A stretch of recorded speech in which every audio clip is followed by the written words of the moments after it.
If you want to see what an American patriot looks like, I don't know whether they're on Instagram or TikTok. I don't know where the hell I find them. But Ted Cruz destroying souls in Senate committees. If you're a coach, this is the essence of preparation. It's awesome, Senator. Hey, thank you for joining us. I want to get right into something. It's near and dear to our heart, Eventbrite. Eventbrite was squelching our friend Riley Gaines. You stepped in, Outkick stepped in, and we got Eventbrite to turn that around. Give me your thoughts on that fiasco. Well, look, it's a manifestation of what we're seeing across big tech and across institutions in our country, which is they've gone woke.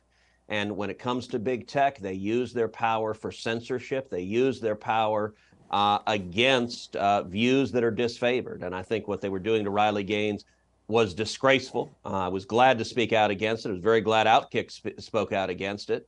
And that actually, that incident embodies, you know, as you know, I've got a brand new book that just came out this past week, and it's called UNWOKE: How to Defeat Cultural Marxism in America. And it is exactly about what you just asked about. It is about how every major institution in America has been taken over by the radical left, and it explains it.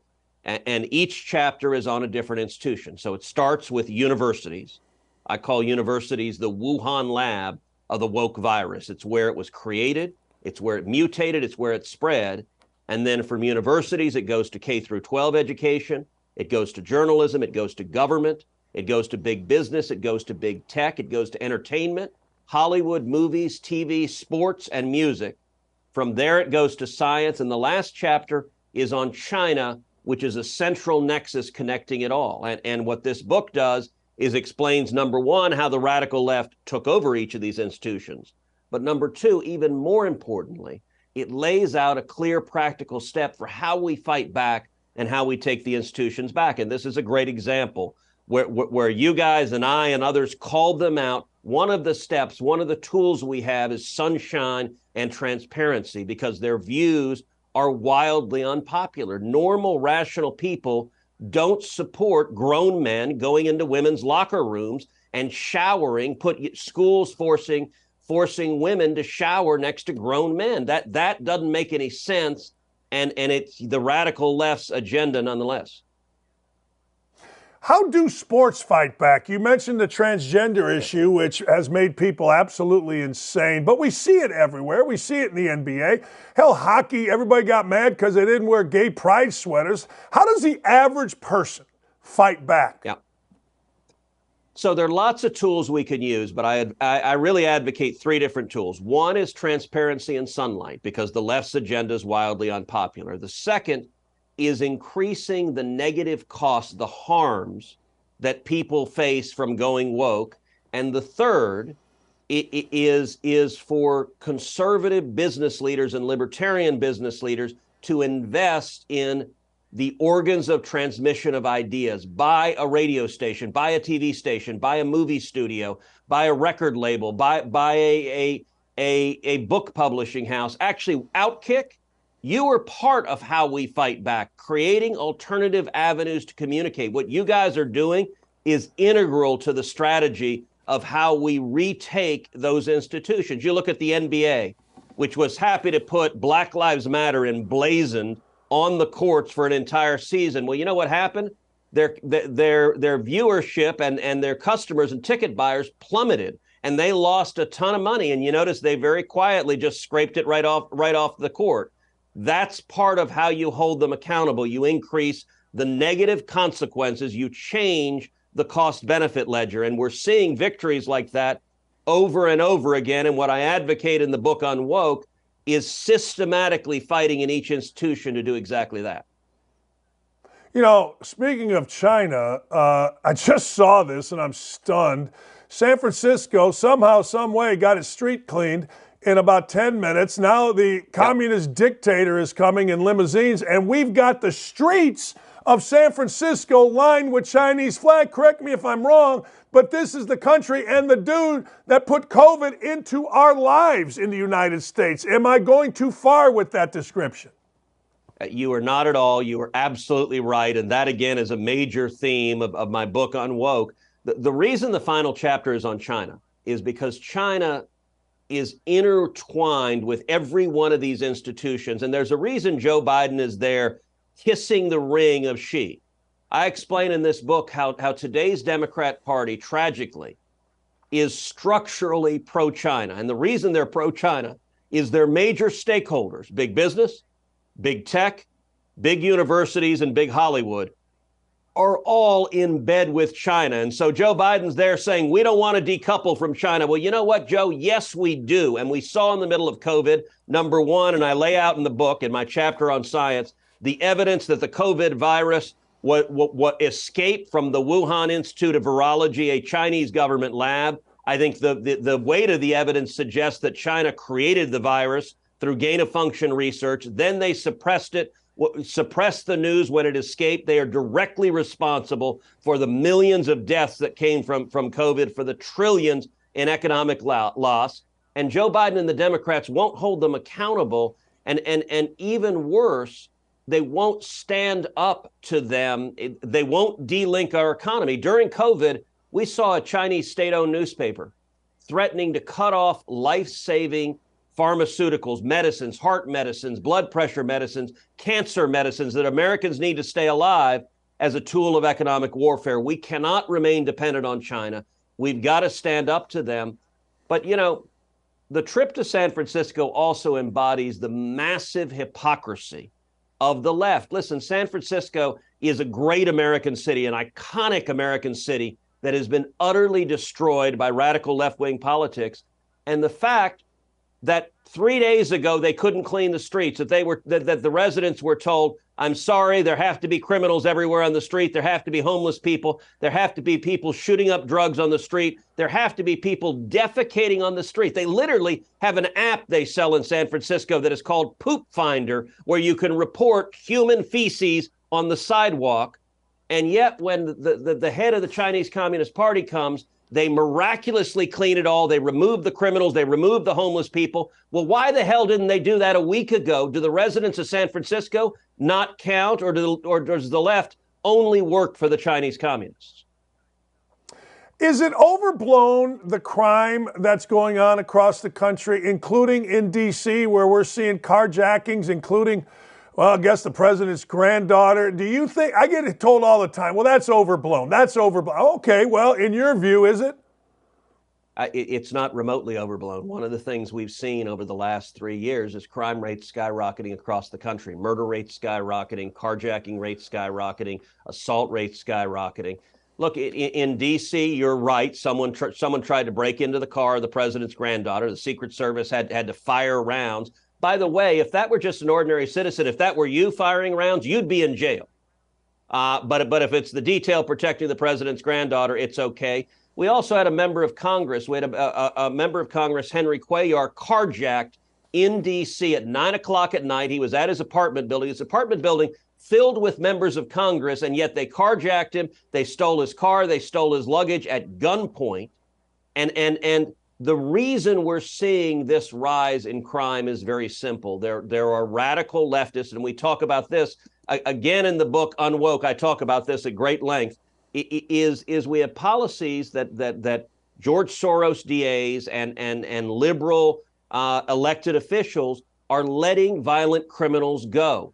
The District of Columbia City Council voted to lessen the penalties for murder, to lessen the penalties for carjacking. You look at New York, Lee Zeldin, who ran for governor of New York, and he was running on a tough on crime platform. Now, tragically, he did not win. But in the middle of that campaign, someone literally physically and violently assaulted him, jumped on the stage with a sharpened keychain and tried to slit his throat. That guy was arrested and released within hours on a cashless bail. So even someone who is trying to murder a candidate for governor of New York, they don't keep that attempted murderer in jail even one day. When you release criminals from jail, you get more crime. And you know, Dan, the point is, normal people get that. Ordinary people get that. Right. And it's one of the real points of the book is the left, they only advance this wildly unpopular agenda through force and power or through indoctrination, which is why if we focus on it, if we highlight it, if we stand up and fight it, we can take these institutions back. conversation is really important. I watched your interview, your appearance with Bill Maher, and you know what? Yeah. Bill Maher apologized to you, and it seemed like, I don't want to put words in your mouth, but it seemed like you were having a great time with him. Now, who would have thunk this? But isn't it amazing when people let go of political ideology and just have a discussion, common sense and logic seems to seep through? Yeah, look, amen. I had a blast on the show with Bill Maher. I've watched it for a long time. First time I've ever been on the show. But look, I respect Bill Maher. He's an old school liberal, so he and I disagree on a lot of issues. But he believes in things like free speech, and he actually has the courage to stand up and defend them. And the point you just made is something I told Bill on a show just this past weekend. I said, listen, you have on this show, you have people from the left and right, and they talk to each other. And that happens almost nowhere in the media space. One of the real problems we have in America is we live in separate universes. The right listens to right-wing media. The left listens to left-wing media. We don't talk to each other, and we live, the worlds are so different. If someone disagrees with you with social media, you unfriend them, and everyone is in an echo chamber. And I believe if our country is going to survive, we got to talk to each other. I try to spend a lot of time going and talking to people who disagree with me. So I do a podcast every week. It's called Verdict with Ted Cruz. We do it Monday, Wednesday, and Friday. We've gone and done campus tours. We've gone to the University of Wisconsin at Madison. We went to Yale University. I actually talk about the Yale podcast in the book UNWOKE, where we had 700 Yale students come out for the Verdict podcast on campus. And I would say about a third of them were left of center. And I know that because it was right after Ketanji Brown Jackson was confirmed as a Supreme Court justice. And when I said that, about a third of the room erupted in applause. And I said, listen, from your applause, we're obviously coming from a different place in the political spectrum. I wanted to say to those of you left of center especially, thank you for being here. We've got to talk to each other. And the way we do the podcast on campus, we do about 90 minutes of Q&A, and it's all live. And we have a rule, if you have a hostile or antagonistic question, come to the front of the line. And we had a robust conversation. I'll tell you, Dan, afterwards, I went out and got drinks with a rabbi who works on campus. And he told me, he said, Ted, this was the biggest group of Yale students I've seen have a cordial, respectful, civil conversation on conservative ideas, he said, in 20 years. I think there's a hunger for it, and we need to talk to each other. I think there's a real hunger for it. I think one of the problems, and tell me if you think I'm wrong, relative to universities, there's no consequence for disrespect. There's no consequence for antagonism. There's no consequence for somebody showing up at something like your deal and being a jackass, throwing paint or whatever. There's no consequence. I think consequence is important. Conversation, massively important. But you just can't have people acting like idiots, ruining it for people that want to have conversation without consequence. You are absolutely right, and I'll give you bad news and good news. The bad news is what we're seeing on college campuses right now, the rabid anti-Semitism that is outpouring on college campuses.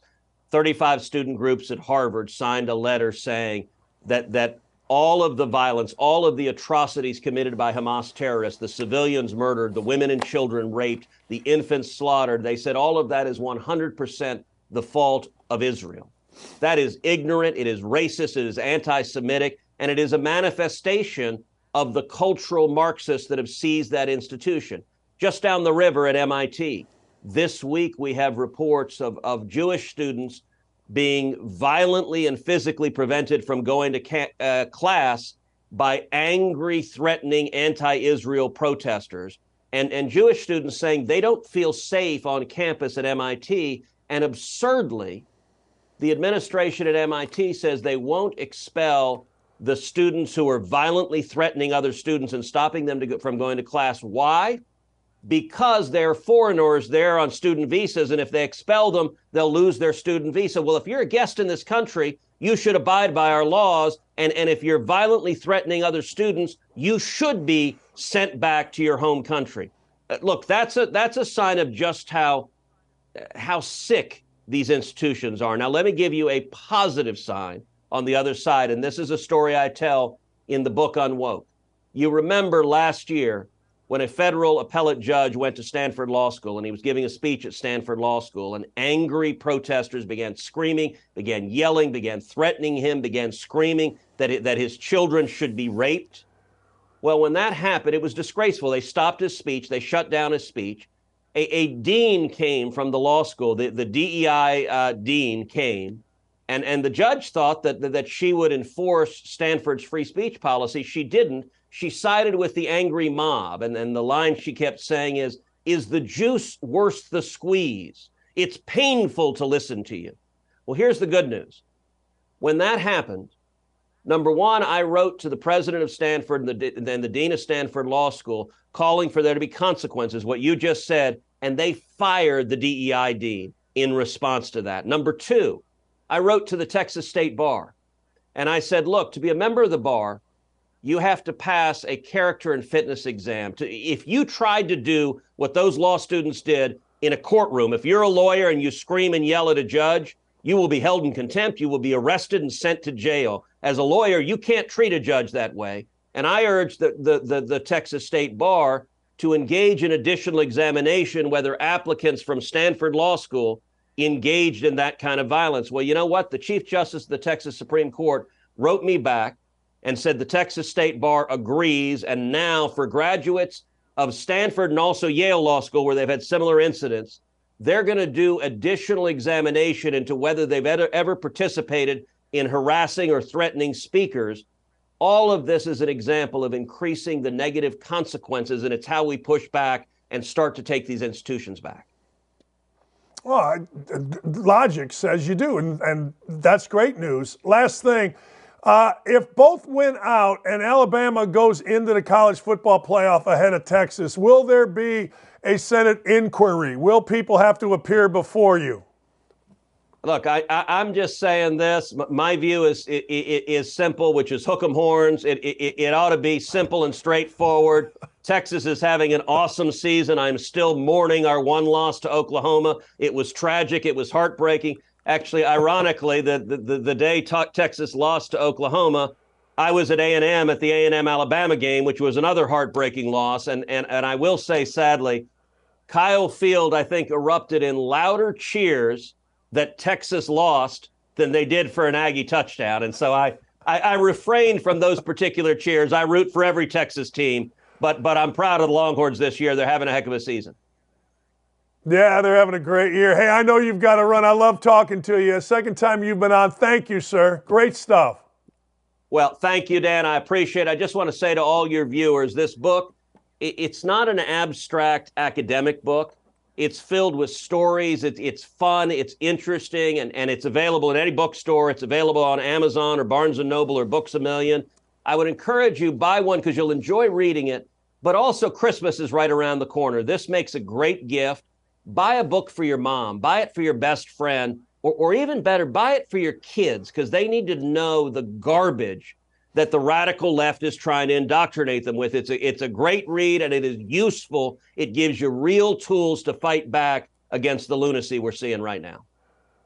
I'm going to get it to one of my family members as an educational educational tool so that she can come out of the darkness of wokeness. How about that? Fantastic. Excellent. That's exactly what it's designed for. Thank you, sir. Thanks, Dan. I really appreciate it. I've kept you too long. Thank you. That's Senator Ted Cruz. I love having that man on my show. I think he should be president of the United States. I do. I think he's awesome. Look, I understand everybody's on this side or that side, but how about you just shut up and listen to the man? He listened to Maher. Maher listened to him, and it was great. Beth the Booker, you are the best. Beth, you stud, you. I get fired up, Aaron and Gary. I get fired up, Dylan and Nick Pardue. I do. That's why I left ESPN. This stuff. Holy hell, is this good. Boom! Where's my mic? Oh, man. Where'd my mic go? Here's my mic. Ted Cruz. Drop the mic, baby. We'll see you tomorrow. Thanks for being here.